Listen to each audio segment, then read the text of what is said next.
Katzcradul here. I thought I'd bring you along on my dinner, the star of my dinner tonight. It's very simple.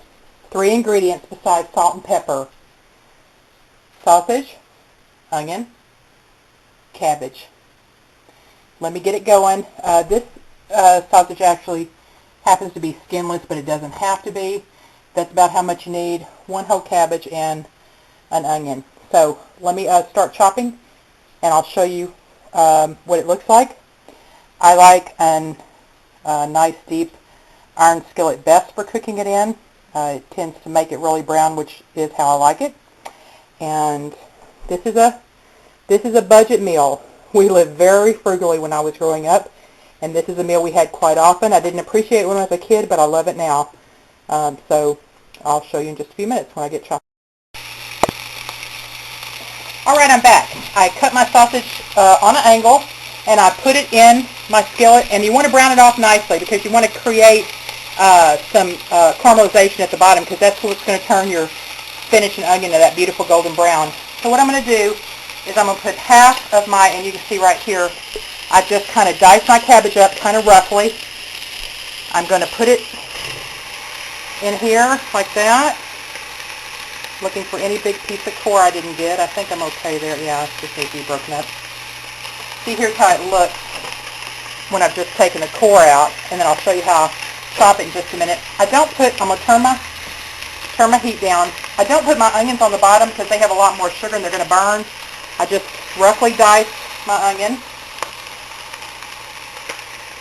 and it goes in here. And you know, one of the things about being frugal, and I didn't do it today because I just bought a sack of onions, and I've learned to do this. Sometimes if a recipe calls for a whole onion, and I'm trying to cut back on the cost of things, I have to say to myself, would half an onion work just as well?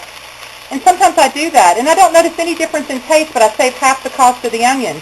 And you may say, well, that's no big deal. Onions are cheap. Well, yep, they are now, but what you're going for is a flavor, and sometimes more does not mean more, does not mean better. It's just more expense. So think about that as you're cooking. So here's how you, and you know what I'm going to do? I'm going to put just a little bit of water in here just to get the steam action going, just a touch, because that's going to make maybe just a little more. That's not even 1/4 of a cup of water in there. I'm going to show you, see a little place on here I want to get off. And this is all I do, just very roughly about in a 1-inch dice. I don't like that piece either. That's for the rabbits or compost or worm bin. Nothing goes to waste in this household. There we go. Did you just get a shot of my elbow in the camera? Here we go. If you don't have a great chef's knife, boy, it's worth the investment. Okay, here you go. Because the weight of the knife does a lot of the work for you. Here we go. I didn't quite get enough of the core out there. Still didn't. There we go. It should break up nicely.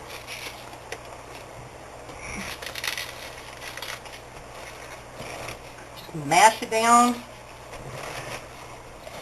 Doesn't have to be pretty.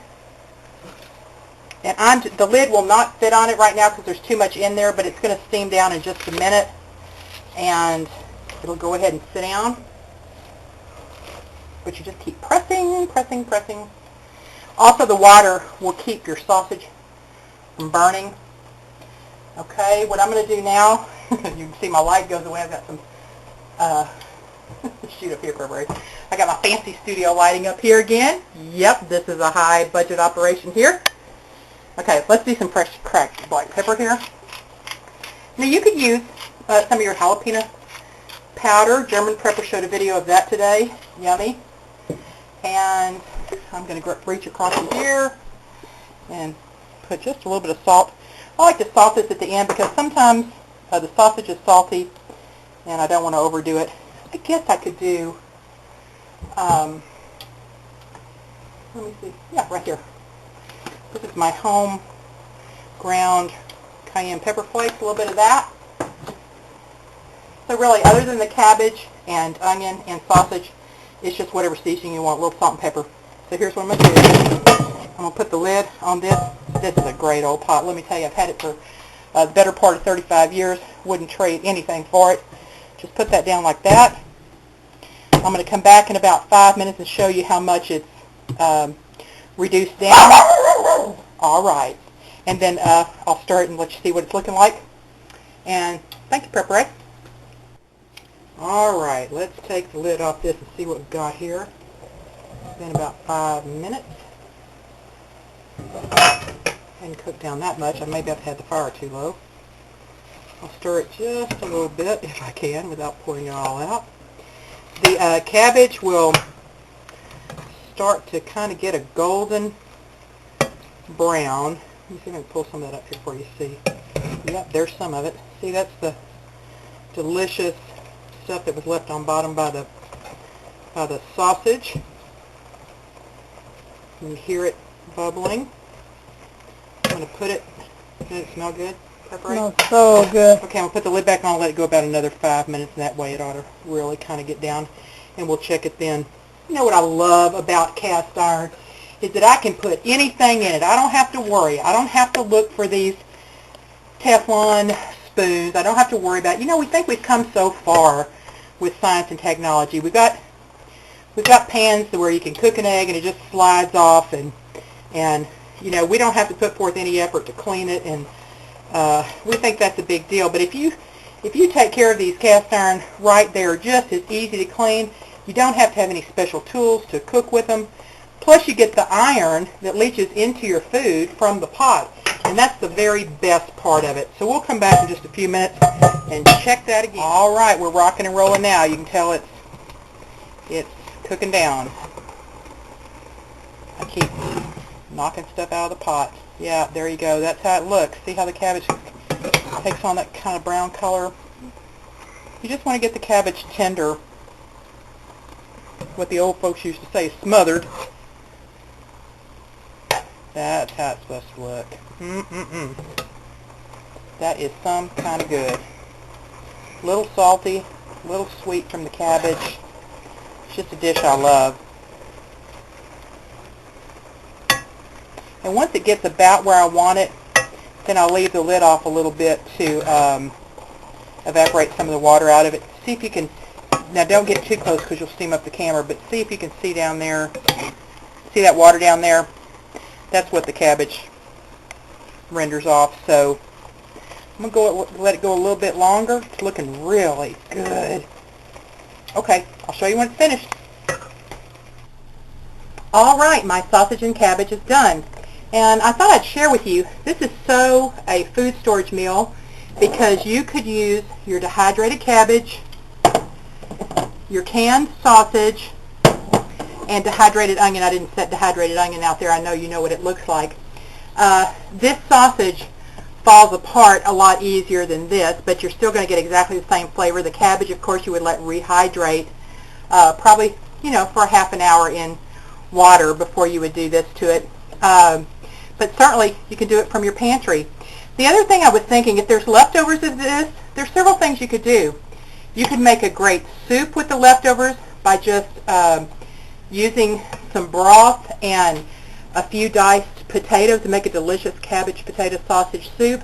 The other thing I was thinking is you could mix up, I'm thinking there's going to be enough leftover for supper tomorrow night, but not just with this. I would have to mix it with something. So I'm thinking even a package of ramen cooked up, and then add the sausage and cabbage to it, a little bit of maybe garlic powder and a little bit of soy sauce. Make a delicious Asian soup. I mean, stir in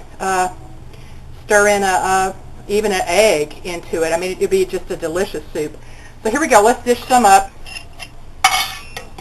You know, my taste tester is here, and she's a kid that loves cabbage, so I'm very fortunate. I made a pan of cornbread to go with it. You know, I turn my cornbread out on my skillet when it comes out because I like the bottom not to get soggy. Here we go. I'm going to put that there. She can butter it, but first of all, we're going to let her taste it. Preparation, why don't you just come right over here. Now that's home cooking. That is down south home cooking. Cabbage and sausage. Smothered cabbage and sausage. Tell me what you think. It's real hot. Be careful, baby. That is so good. I love cabbage. Especially when it's prepared in this way, where it wilts down and is mixed with other flavors like sausage. Great combination. Good. There you have it. Give it a try. Sausage and cabbage. If you need the recipe, I'll put it in the underbar. I'm telling you, it's just what you saw me do. So simple, but so delicious. It's great heated up the next day. We love it. Katzcradul. And prepare. And Paladin and Prepper. Yep, we brought Paladin Prepper in for the cameraman while Prepper tasted. So it's been a family affair tonight. We're going to eat, y'all. Night.